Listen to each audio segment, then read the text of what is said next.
Blog Talk Radio.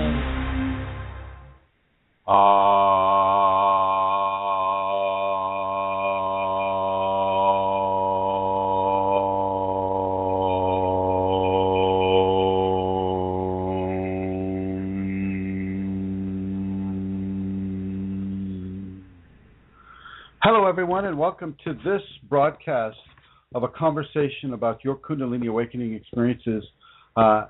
I'd like to welcome you today, and as I typically do, we're just going to jump right into things.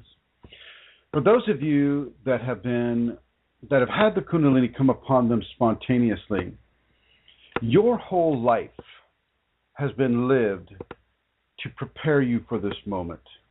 It is not an accident that you have the parents that you have, the family that you have, and especially it is not an accident that you've had the experiences as a kid that you've had. In many ways, a Kundalini person's life can be somewhat difficult. Yes, a person can be born with exceptional gifts. Somebody can be exceptionally brilliant at music or mathematics or science, or maybe have physical prowess. They're able to do sports very, very well. And by that I mean kind of far and away from the normal person or a person who's not within an awakening equation. A person can have exceptional beauty, but maybe not as a child. Maybe it's only something that they would have as they grow older. In many ways, the Kundalini can be seen within an individual, but only typically by a Kundalini awakening person. Within the experience of the life leading up to a Kundalini awakening, a person really needs to understand that it will typically not be easy. If you remember that, and I know I've covered some of this before in previous shows, but I'm feeling compelled to talk with you again about it today. Oh, and I must say that we are on the brink of leaving for our Kundalini ayahuasca ceremonies into Peru, and I'm going to need to shorten this program to 1 hour. But this 1 hour will also include some of the questions, and I am joined with Santara today, and a number of other people who are also going on the journey. And so Santara will, of course, be making her announcements, and she will be also handling the questions. And I'd like to welcome all the new guests that we have here in the chat room as well, and people listening on their phones or the computers. So, as we begin, if you've heard the curse, may you experience all your karma in one lifetime. This is the ancient Chinese curse that the person who maybe started that curse knowing full well that if you get to face all your karma in one lifetime, it's going to be a very, very, very difficult life. Kundalini has parts of that curse involved in it. It's not all your karma that you get to have in the one life. It's just the parts of it that you will need to balance in order to have the Kundalini come in. You may have another Kundalini life, and that exceptional rapid karmic balancing may be given to the Kundalini awakening person in a number of lives. But for this life, it can be tremendous. Anywhere from the different abusive aspects as a child and on up through into adulthood, the different experiences that a person will have can be very strong, very powerful. And it's going to be very important for a person who somehow, through the grace of Kundalini, I feel, that they come into the knowledge that, oh my gosh, this that I'm having right now is Kundalini. Oh, okay. If you can begin to look back into your lifetime and to begin to look at the difficulties in a different way, as a way of rapid refinement to bring you into the Kundalini at the age that you're having it right now. And I don't care if you're having it at 18 or at 80. The age that you're having it right now is the age that you were intended to have it. The Kundalini does not make mistakes, and it is not bound by temporal logistics or time-based logistics. It's not bound by that. It can go back. It can go forward. It can make the adjustments within your body, within yourself, as it needs to. But before I go even further, I'd like to talk with Vincent or Mary Jean and make sure that the sound is coming through okay. So if Mary Jean or Vincent in the chat room could let me know if the sound is coming through, I would appreciate it. And I'll see you when you start typing. It's important that I don't just like close my eyes and stream this consciousness to a computer screen. Okay, thank you. Thank you, Mary Jean. Thank you very much. Okay, continuing forward. I would suggest that you begin to look at your life and the things that have happened to you in your life. What type of difficulties have come to you without regard to your feelings, without regard to your maturation level? I mean, very, very bad things can happen to extremely innocent children. What types of difficulties did you encounter up to the point where your Kundalini activated within you? Have a look at that and look at where you need to begin to modify how your emotional body is perceiving these refinements. Were you attacked? I remember when I was 5 years old, I had my bike. I had a Western Flyer, and I took that little Western Flyer with my training wheels, and I took it to the next block, and I was playing with that bike, I had it parked, and I saw this man running down the neighborhood street, and he ran right at me, and he stopped at me, and he says, "Hey kid, I need your bike. You're gonna have to give me your bike." And he grabbed my bike and he took it. And very soon after, the policeman showed up and said, "Have you seen a man? I think he had hospital clothes on or something." And I said, "Yeah, he took my bike." And the police said, "Don't worry, we'll get your bike back." That was my main concern. Not that I could have been killed or whatever, but the guy took my bike. Anyway, so he took my bike, and of course the policeman came back and he delivered my bike, and the man was apprehended and all of this stuff. But I used that as a way of illustrating a perhaps a karmic equation that my Kundalini was giving me at that time. And as I remember, when I was 5, 6 years old, I was having a lot of Kundalini activity. I just didn't know what it was. It was phenomena that I had learned by that time not to tell my parents about. But it was definitely phenomena, and this is when I started astral projecting as well. When I was shown how to astral project by what we would otherwise know as elves. 6 of them showed me how to astral project, kind of helped pull me out of my body, and then showed me how to fly around the room, and then out of the room. And so this type of a scenario can occur for a person within an early Kundalini awakening equation, and it can begin to sculpt the person in very specific ways. I've never had a bad feeling about this man that took my bike. I was surprised. I felt, I felt okay with him taking it. He said he'd give it back, so I believed him. And at that age, I wasn't really very judgmental in how people, if they said they were going to do something, then I would believe them. And so I would recommend that you look back into your past, even to the 5 and 6 year old person that you once were,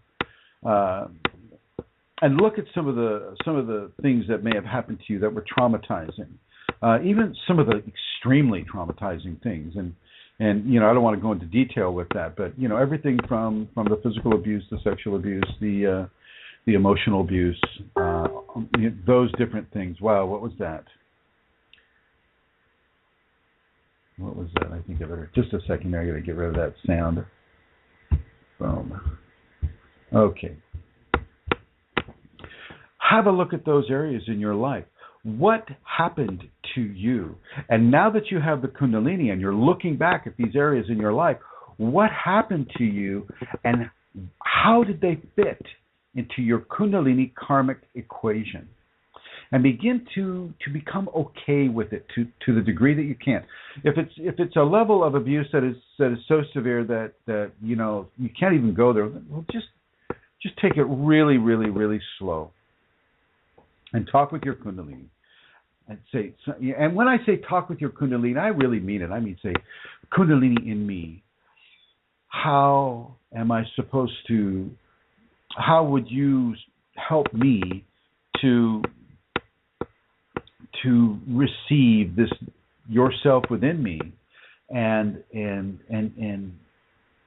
reduce the level of trauma that I felt as the man took my bike, or even though I wasn't feeling a lot of trauma, how does that fit in, Kundalini in me, to my Kundalini karmic equation? And see what she brings to you, not in words. See what kind of a feeling, see what kind of an informational download that you might suddenly get into your head. See what happens to you. And as we spoke last week we spoke with Brooke about having Kundalini come immediately into her body and giving her a healing, but not a complete healing, but a significant partial healing for something that she was struggling with at that moment. So can the Kundalini do this with you with regards to any questions you may have about your karma and the karma that led us, into our awakening events.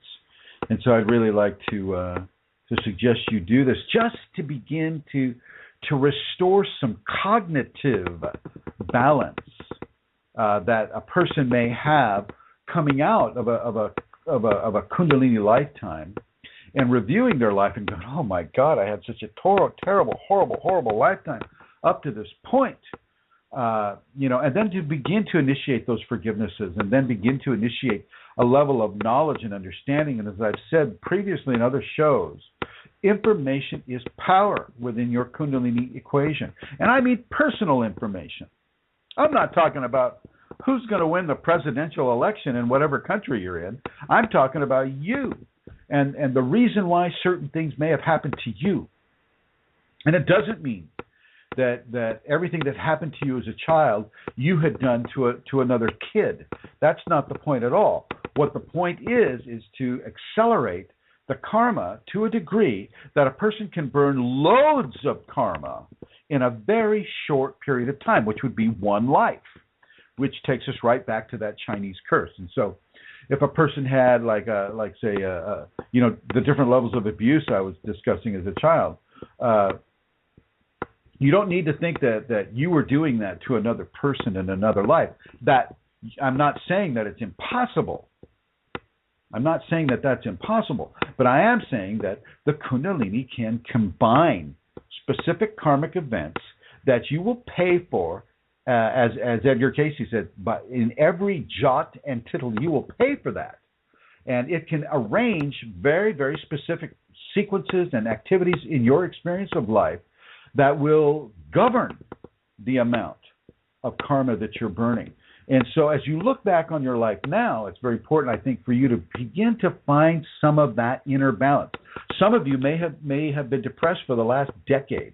Some of you may have been depressed for the last, 2 decades or more, because of the level of difficulty that you had in your childhood. This was my case when the body Kundalini awakened when I was 30. I had been depressed for over a decade. What I think, from my experience working in rural medical situations, I would have been classified as clinically depressed and given some sort of a tranquilizer to cover up the symptoms of the depression. Maybe that's been happening to you. You who are listening to this, listening on your phone or your computer or in the chat room or in the archives. Maybe that happened to you, but with the Kundalini, it no longer needs to be the case. The Kundalini eradicated my depression almost immediately.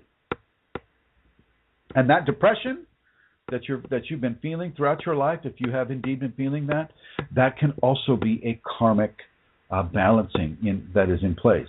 And so really, really, really look at the non-accidental aspects of what has happened to you since you were born, all the way up until the Kundalini began to express itself through you. Very important for you to find balance in those pastime events within this life that can still give you grief. And yes, a person can still have some past life traumas sticking to them as well, and the Kundalini will also work on those. And so it's very important for you to begin to look in the mirror of who you are and who you have been and how you are and how you have been, and begin to find some sense to it. Kundalini has brought this to you. You don't get to have Kundalini without having some karmic refinement. I'll say that again. You don't get to have Kundalini come to you without having some karmic refinement. And if you're not having the karmic refinement before the Kundalini comes, you're certainly going to have it while it's there. None of it is accidental. Do you have any? I would like to introduce my co-host. You've heard her many, many times. She has flown 7,000 miles across the Atlantic, across the great North American continent, landing in San Francisco, and here she is, Santara Kundalini. Here we are. Hello, everyone. Hi, everybody. Good to be here. I'm going to begin, as I always do, by giving you the address you can go to if you want to make a donation. It's www.chrism-kundalini.blogspot.com, and there is a donate button there, and just follow the instructions. And thank you to everybody who has made a donation in the past and those of you who will in the future. As I always say, there's no need to actually feel under pressure to make a donation, but if you're in a position to do so and you want to do so, that's the address you can go to, www.chrism-kundalini.blogspot.com. So I got to ask you, Amelia, with regards to childhood karma, things of that nature, what when you look back on your childhood, how has that kind of manifested for you when you look at it? I suppose I see it in two sections, my childhood, you know. The early part of my childhood, I remember it was quite a religious childhood, and I had an amazing relationship with God. And I know that I had a lot of Kundalini stuff going on. I mean, devotion. It was just wonderful. And then at some stage, I was telling Rosemary this the other day, I think, at some stage, maybe around, now I do all the usual things that happened as well, but at some stage around, I think it was maybe 10 or 11, everything changed. I had this experience of being told, or an understanding that I could leave if I wanted to, the world. I mean, I wasn't sick or anything. You could just die. I could just go to God. There was just, like, I had a choice. I don't know how that was because I wasn't unwell. But I remember at the time thinking that I couldn't do it because my mother and father would be devastated. And everything changed after that. It's really, I mean, I didn't know that at the time, but when I look back, that's when it all began to go wrong. And I started having these awful nightmares of spiders chasing me. Oh, spiders chasing you. Yeah. So in other words, God came to you instead of you going to God. Did I know? Like all the, the steep religious connection, all of that. I also began to become aware of the church, and there were things I didn't like. Even when I was very young, I began to understand that the dogma was different to my experience. And then I had all the nightmares and all that kind of thing, mostly spiders. I'm known for spider dreams in my house. And a terrible fear of death, and a lot of anxiety, and it was like that right through into my teenage years. Yeah. Did you find that it influenced your emotional body as well? What I know now, looking back, is, and there was also other stuff. Yes, it did, of course. But what I now know, looking back, is I can see how my ego was conditioned by a lot of these things. And so I have I have a better understanding now through the safeties and through all the different things of, how that was laid down and my patterns and my emotional responses to things. So, it was really hard and then, as I got older and went into adulthood, there were very specific karmic things that happened to me that I'm not going to share. But, please! No, but I didn't have an abusive childhood. Okay. I had certainly a lot of invalidation, because when I was younger, I wanted to tell my mother things and I wasn't allowed to talk about anything. So there was a lot of that, and there was a lot of emotional. It was difficult, Yeah. And how did that change after you knew that your Kundalini had come up? Once the Kundalini came up, how did you kind of restructure your memory of your childhood and how that may have been influenced by the Kundalini itself?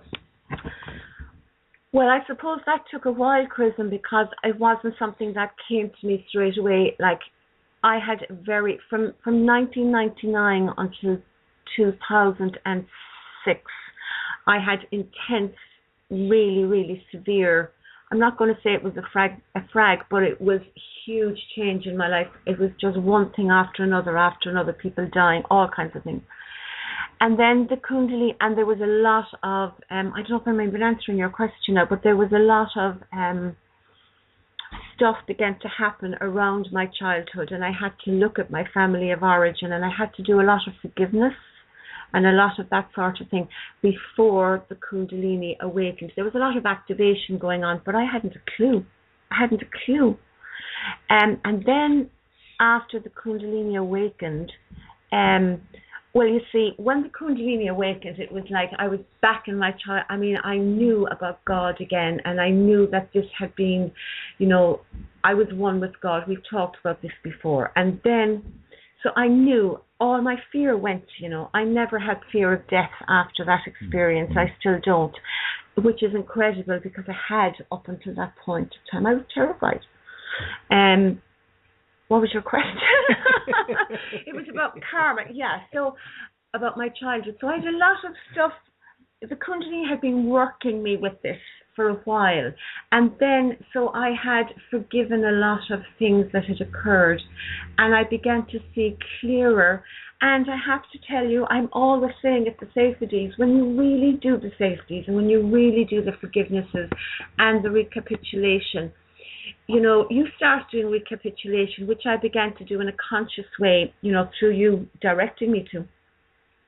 When I started to do that, because Kundalini moved me into areas where I really had to work on aspects of my childhood. So, does that answer your question? It does. You did very well. Thank you. Okay. Thank you. Yeah.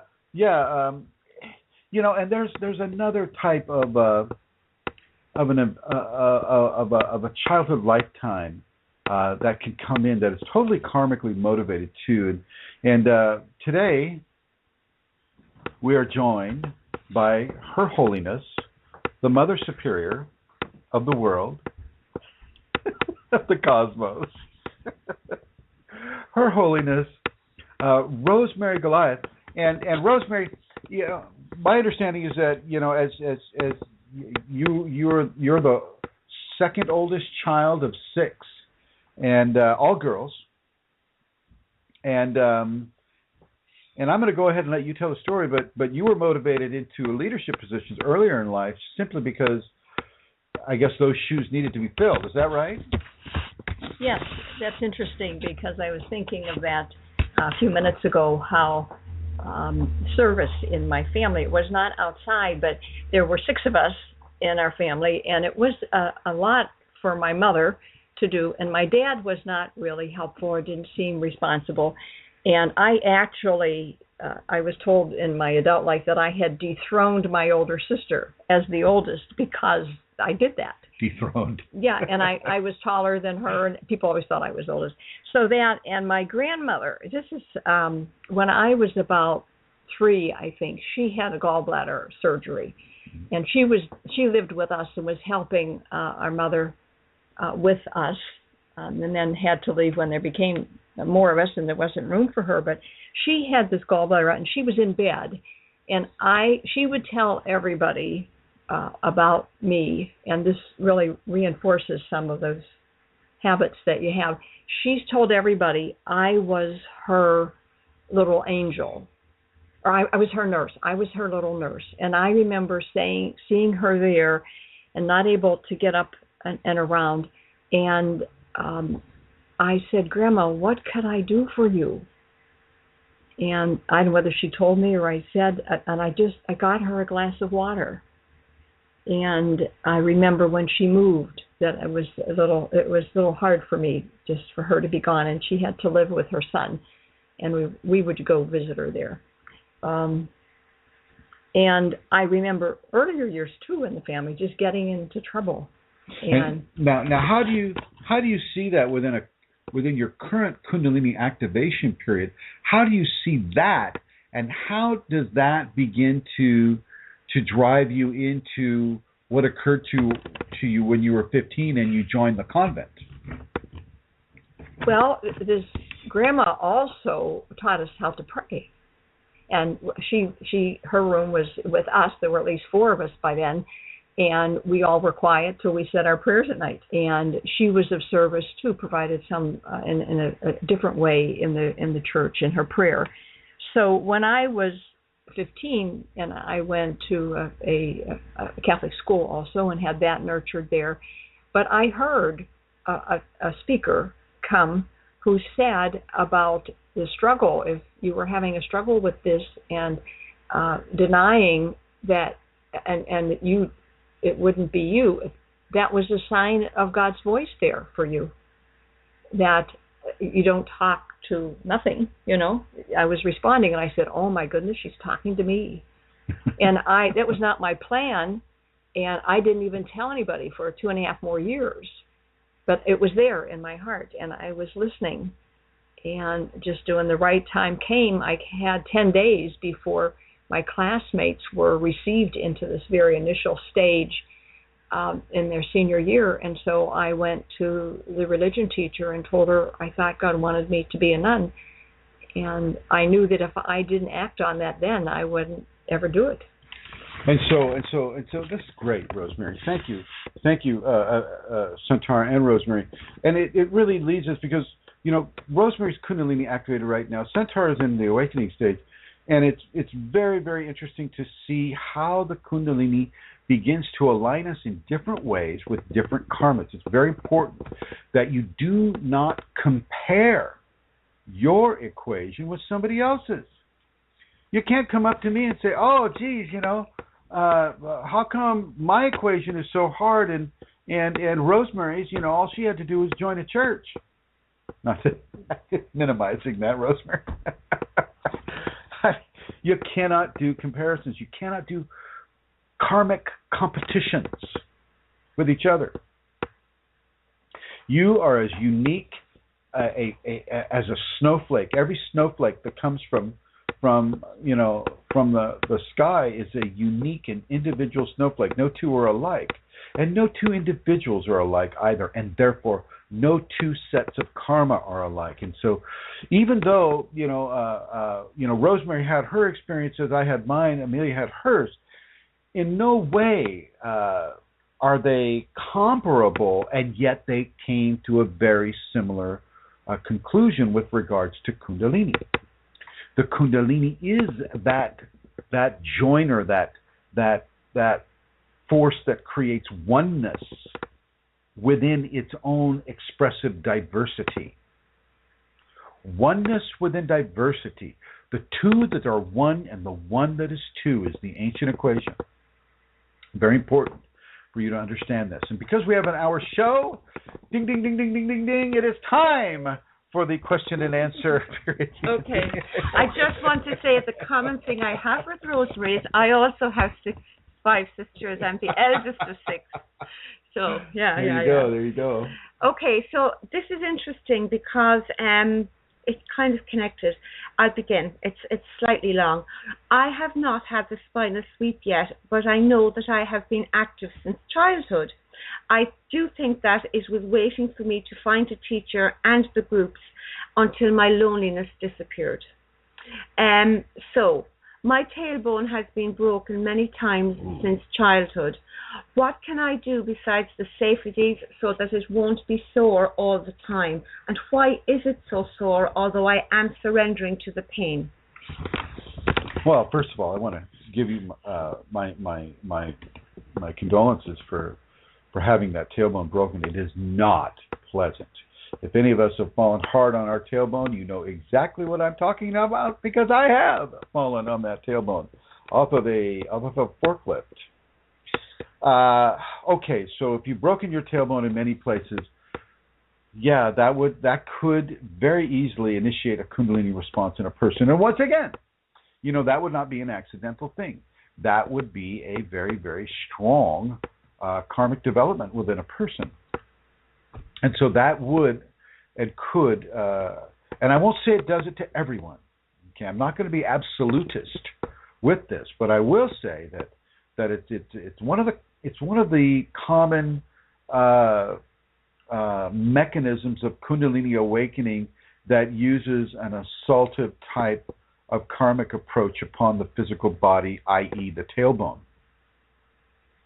Well, the reason why it's hurting all the time, and it's fairly obvious, is because you've broken it so many times. You've broken the housing that the dormant Kundalini is in, and so you basically opened the door in whatever way the door was opened for you. But as it comes up to you, you're not going to be able to avoid the pain unless you start talking to the Kundalini, start talking to it like you would to another person, like an elder sister or a mother. You need to really begin to have that conversation with the Kundalini, and just as other people have, once you got to come 50% of the way. You can't be a couch potato. You can't be sitting on that tailbone all the time, 24/7, and expect it not to hurt. Okay? You got to be out and about. You got to be exercising. You got to be doing what you need to do in order to have balance within the whole body, not just the tailbone. You balance the whole, and then, the parts of the whole can also come into balance. So with regards to the Kundalini within you, that would have been a very, very, very strong activated sequence for you. As far as the pain goes, once again, I'll tell you to start talking to the Kundalini. Ask her to help you with the pain. If you're trying to cover it up with pain meds or things of that nature, you may not want to do that.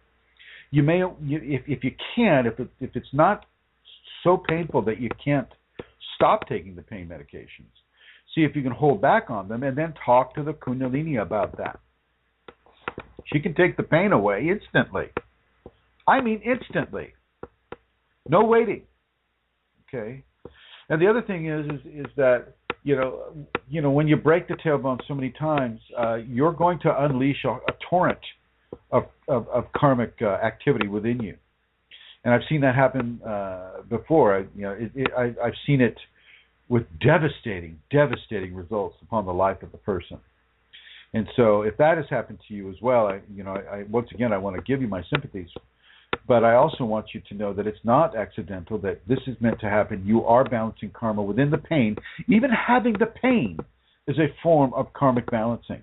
Just as having depression, Chrism having depression for 20 years, that also is a karmic pain as well. And so physical pain, emotional pain, these types of painful experiences are karmic expressions upon the being of the person, upon the five-body being that the person is. And so you want to look at that within a Kundalini context as a signature of karmic refinement in action. So in a way, you're being shown that karmic is happening. Your karma is being balanced right now as you experience the pain. Okay? And I'm going to go ahead and move on to the next question. Next question is connected as well. Is it karmic reasons that I was born in the country I was born in when I know I don't belong here?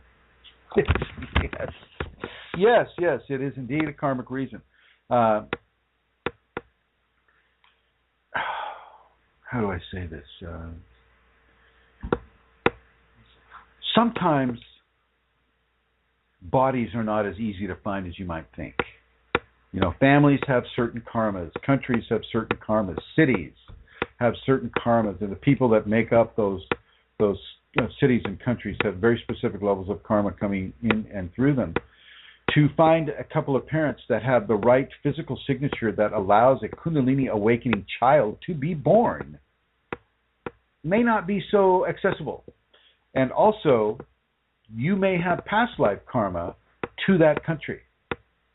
And that being past life karma, that would, you may have propelled yourself out of that country, or that may be a task for you to do in this lifetime. Okay, it's not the easiest thing. This is why a Kundalini person is so very precious. Not only for the service that they can give to humanity and the assistance they can give into bringing a greater level of divine light and divine love and vibration onto this world, but also, you know, for, you know, to have that expression of divinity all the time. So it takes a very special kind of body, and it takes a very special kind of DNA to come together to form that body. And you know, Amelia has that, Rosemary has that, and you have this as well. And know this and understand this. And if you're not going to, typically people that have Kundalini won't feel like they belong anywhere. Pick a country, you won't feel like you belong to it. You know, pick a wilderness area, and you might feel like you belong there. Okay, so we as Kundalini people, I mean, constantly I have students come up to me constantly saying, "Oh, Chrism. I so don't know why I'm doing this. I don't belong to this world. I don't belong here working with you. I don't belong anywhere." And then they say, "What should I do?" And I say, well, you need to figure out how to help yourself find a level of belonging. And, you know, typically, you know, the root of that issue is ego. The ego wants to be pleased. The ego wants comfort. She wants complacency. It wants to feel like it's in control. And if the Kundalini's coming up and taking over control from the ego, nowhere you live are you going to feel like you belong. Nowhere. No country, no city, no planet, okay? You won't feel like you belong in the physical plane because part of you isn't there anymore. You're being controlled by the Kundalini, which isn't confined to the physical plane, you see. So it's very important for you to understand that and to realize that that Kundalini symptom of not feeling like you belong anywhere is indeed a symptom. And so you need to begin to have some ego control and realize that it's not about you feeling like you're in control or that you belong. It's more about you acclimating yourself to the Kundalini and making yourself realize that you belong everywhere. There is no place that you do not belong. And so you need to take yourself out of that little thumbtack of an environment that your ego's been operating and calling the world, and you need to expand yourself into the multiverse. Understand that you have become unlimited as you live within a limited world. And you need to really work with that lack of limitation and open yourself to the expanded awareness and the ever-expanding awareness that the Kundalini brings to a person. Over. Okay, next question. Chrism, can you speak, please, about being awakened after meeting a person that has already been awakened? Are there bonds or feelings or do's and don'ts that tie the involved people after an event like that? And what if they are a male or female? Does that make a difference? Well, a lot of it's going to make a difference. Are you having a relationship with the person? Okay. Are you in a tantric affair with the person? I mean, there's so many variables that you're not mentioning inside of your question. But to answer the question, as you coming in the presence of an awakened person, and that person's Kundalini begins to awaken yours or to activate yours, what you want to do is start practicing the safety protocols, really. As Amelia mentioned earlier in the program, the safety protocols are there for Kundalini people, or people who want to be Kundalini people. Okay? That is what the safeties are for, and so this person should be practicing the safeties twice a day. And realizing that it is not the individual that had the Kundalini. It's the Kundalini that she should be paying attention to now. Once the Kundalini comes up, I don't care if you broke your tailbone or you went to Sri Yamanagata, and I'm just making up Yamanagata. I don't know who that is. Sri Yamanagata. It's not about that anymore. It's about Kundalini now. Your relationship is now with the Kundalini.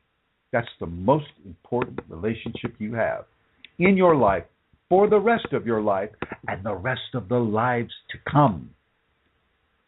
Over. Okay, thank you, Chrism. Now, what is aura? Is aura or the halo the same thing? No. The aura, thank you. The aura is not the same as the halo. The halo, or the corona, which is another word for the halo, the corona, C-O-R-O-N-A, is the tightly compacted light, the dense form of light. And I know that sounds very, very contradictory, but there's a density of light around the person's head. And if you looked at some of the videos, like there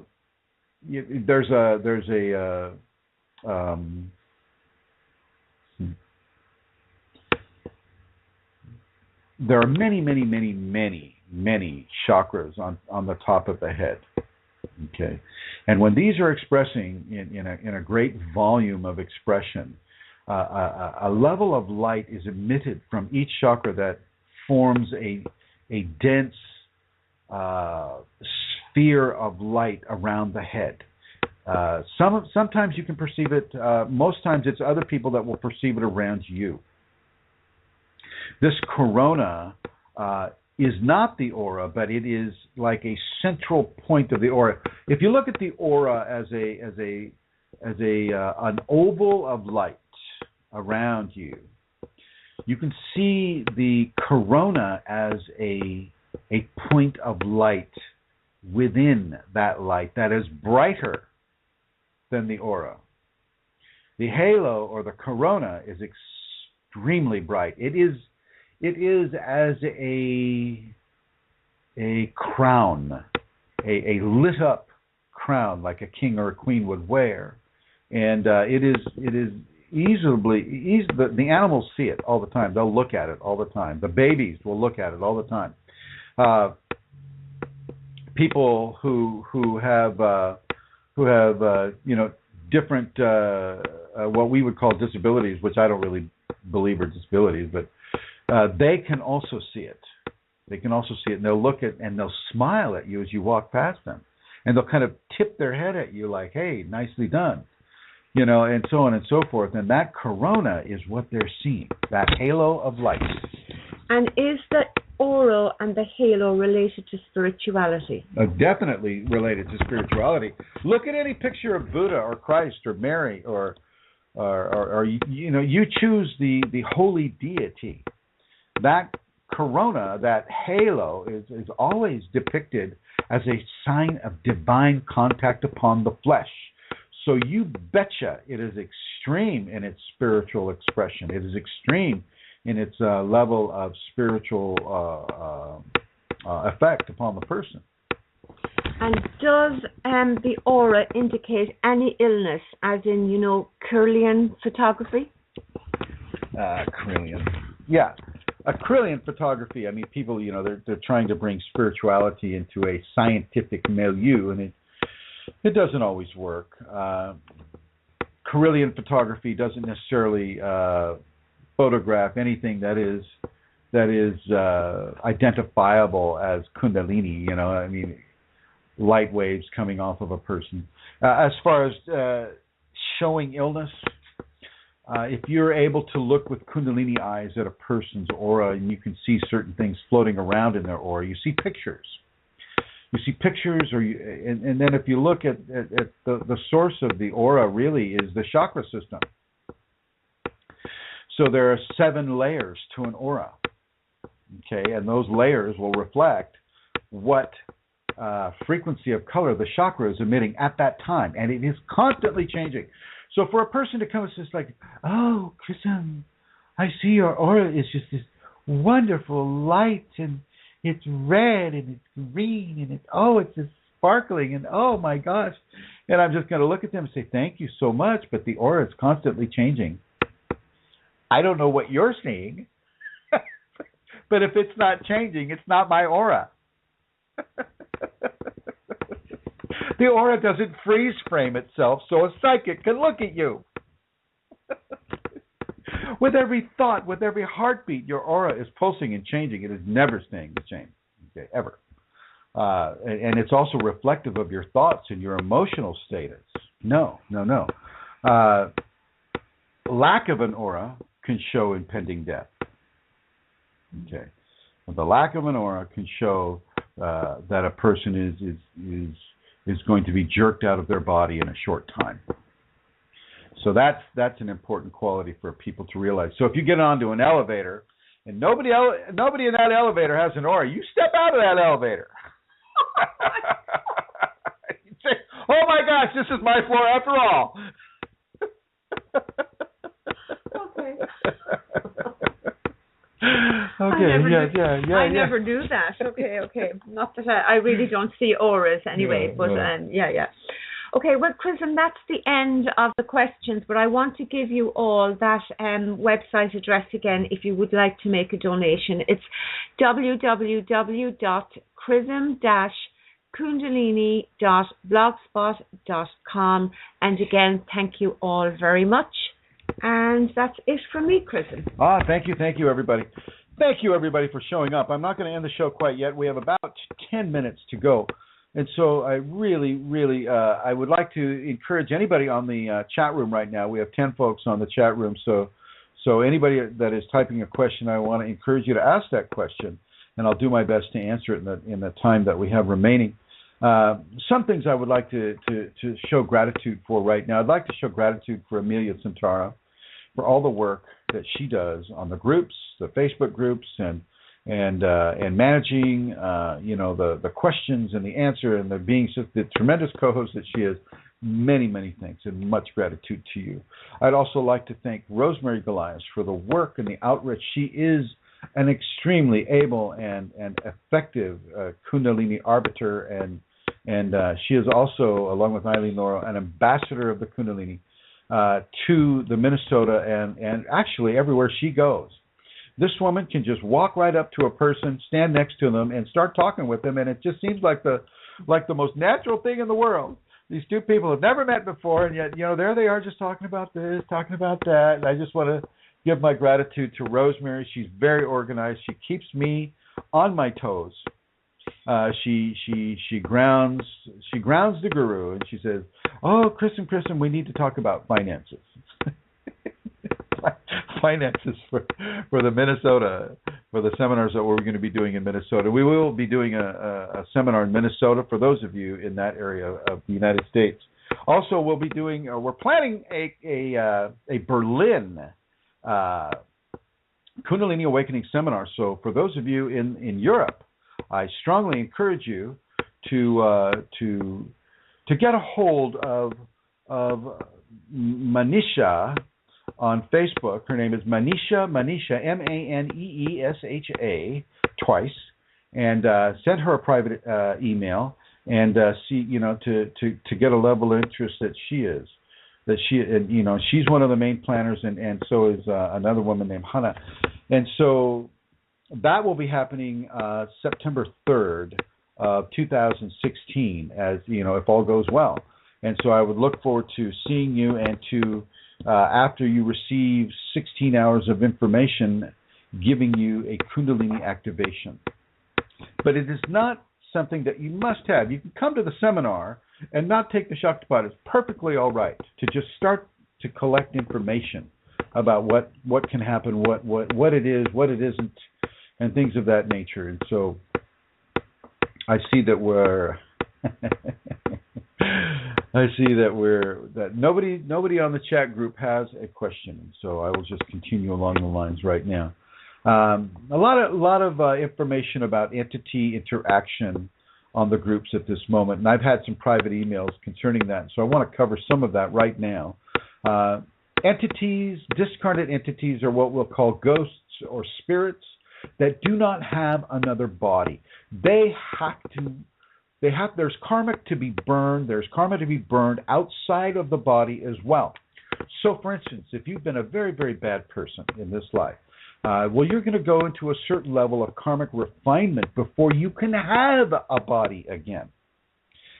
You don't get to just jump right back into a body, and if you do, if it is for you that you get to go right back into a body, maybe you're going to be that starving child in Africa that a vulture is looking at very provocatively.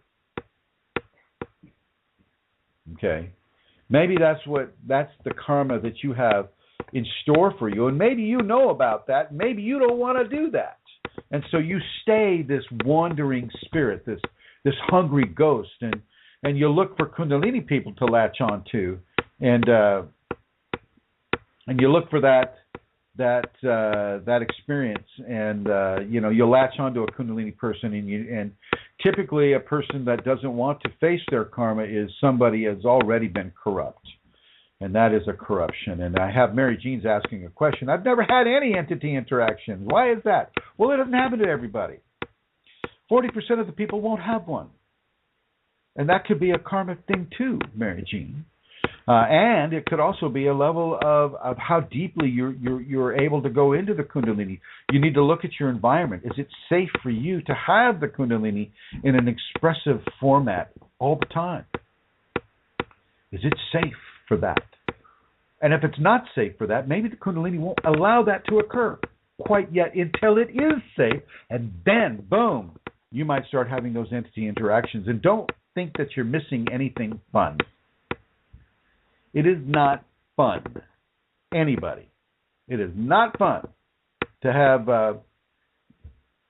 to have that.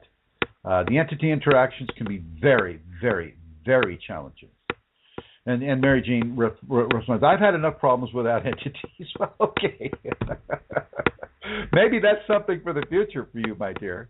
And for those of you that are having the entity, the discarnate entity, the hungry ghosts, or the entities that are coming to you and screaming or cussing at you in your ear, telling you to commit suicide, things of that nature, you just ignore them. I don't care how loud they get. And what you can do, and this has been helpful for people, is you can invoke Chrism Kundalini, or you can take my picture and just stare at it. And that's enough. They all know who I am. They all know the Kundalini in me. And they all know what I say about them. They all know, because I'm one of the few people that are giving this level of truth into society. So you use that picture, you use that name, and you don't do this. Don't go, in the name of Chrism, be gone. No. All you do is you just say the name over and over as they're yelling and screaming at you telepathically in your ear. You just say Chrism Kunalini. They know who I am. And they'll either leave or they'll just shut up. Okay. Typically, the Kundalini will allow certain levels of entity infestation to occur in order for you to begin to develop levels of an understanding that supernatural forces do exist in this world. You are now supernatural. As you have Kundalini, you have crossed into the threshold of what it is to begin to live within a supernatural environment, because that supernatural environment is going to come to you. It's not going to wait for you to go to it. It'll come right into your head. It'll go into a transpersonal chakra in the top of your head, and there you are. You have telepathic communication with hungry ghosts or entities that are trying so very, very hard to corrupt your nature. And I know I get a lot of flack from people. Oh, but it's my twin flame. Did I say that sarcastically? Oh my gosh. It's because I intended to say that sarcastically. There is no entity that is your twin flame. It can tell you that it's your twin flame, but entities lie. L-I-E. They lie all the time. They don't have to tell the truth. And forget about these little things that you learn of when you're 7 or 8 years old. It's like, well, if you say it a certain way, then they have to tell you the truth. Well, they don't have to tell you the truth at all. They can simply sit there in your head and lie and lie and lie and lie to you, and try to corrupt you and try to manipulate you all day long, all night long. I've had people come here to the ashram festooned with entities. And we go out and we do into the wilderness and we do, certain levels of entity control. But the Kundalini will allow you to have these entities simply to give you an understanding that you are now part of a greater expanded universe, far more than you were before. Far more than you were before. And you heard earlier in the show, you heard Santara talk about being chased by spiders. Well, spiders are not entities. Snakes or serpents are not entities, typically. These are manifestations of the Kundalini grace upon you. So a spider, a serpent, a tiger, a panther, a jaguar, a lion, a bear, a huge dog with red eyes. These are all manifestations of Shakti Kundalini. The crone may also be a manifestation of the Shakti Kundalini. The little girl, about 13, 14 years old, dancing around in a purple dress, is also a manifestation of the Kundalini. So these manifestations, they exist as well, and they'll be side by side with the entity manifestation. And so there you're being given a lesson in discernment. What it is to discern between that which is Kundalini and that which isn't. And the one thing that I'm going to give you a clue on is look at the level of corruption. Look at what it wants you to do to other people or to yourself. Is it telling you, it's like, oh gosh, Chrism, you really don't fit in here. And I know, they'll come back at you very compassionately. I know you don't feel like you fit in anywhere, Chrism. Oh, I know, it's so terrible there. Maybe you should just end it all. Oh, look, there's some rat poison on the counter. Hey, I know it might taste bad at first, but hey, it won't taste bad for long. This is what they will do. Or they'll see, somebody drops their wallet. Hey, get that wallet. Pick that. Oh, my God, look at those credit cards. Oh, look at that cash. Now you're wealthy. Go ahead. Let's go buy some dinner. And they will counsel you to steal. They will counsel you to hurt. They will counsel you to rape. They will counsel you to do anything that you can do, that they can help you do, to corrupt the purity that you are becoming. And the Kundalini will allow this, because I'll tell you what, if you're able to have that level of corruption, you shouldn't have the Kundalini.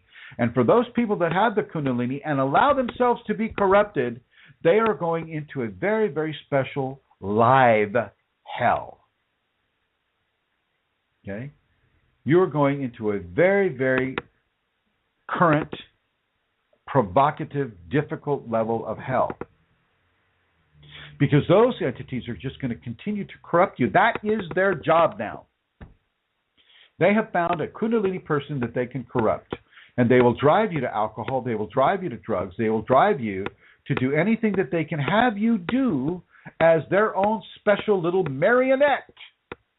And for those that don't understand French, a marionette is a puppet with strings attached. And those strings are attached to those entities. And so it's very important for you not to pay any attention to what these entities tell you to do. Do not believe them, even if what they say is true. You simply X them out of your conscious. You X them out. Nothing of what they say should matter to you anymore. You've been given answer to these entity issues right now. Do not listen to them. They are not twin flames. They are not anything that is going to help you in any way. They are a parasite and a manipulation upon you. And they are also a very, very strong test being given to you by the Kundalini. And that test is for you to stay pure, practice the safeties, be honest, be conscientious, be helpful, be loving, be forgiving, be tolerant. All of these things is where the Kundalini wants you to go. Everything that is opposite of that is where the entities will want you to go. So it's very important for you to understand that. Now let's see. Looking at the chat room here. Okay. And so I am going to go ahead and terminate this program, but I want everybody to know who's listening live right now, listen to the archives. If you want to hear it again, listen to the archives. It's there for you. It's there for you because John and Amelia O'Connor have provided it for you. So we're not going to be here next week. So there's an opportunity to listen to the archive, guys. And tune in the same time next week. Press 1, choose a topic. Go and listen to that while we're in Peru. And hopefully, I think we'll have internet, so we will be on the following week, but we're not 100% sure. We'll let you know on the group if it's going to be possible the following week. Okay, see you then. Okay, everybody. I want to thank Rosemary Goliath for being a guest on our program. I'd like to thank my co-host, Amelia Santara. I would like to thank Francine, who owns the ashram and allows all of this to occur. And I would like to thank you, the listeners, for tuning in, and I'd like to thank those who are tuning into the archives in the future. Thank you, everyone, and probably won't be thinking too hard about anything other than Kundalini and ayahuasca for the next week. So I want you to be aware of that, but my thoughts and my love and my Kundalini reach out to you through this voice. They reach out to you right now in the archives or right now in this present time. The Kundalini is in the voice, and if you're hearing it, it's in you as well. Thank you, everyone.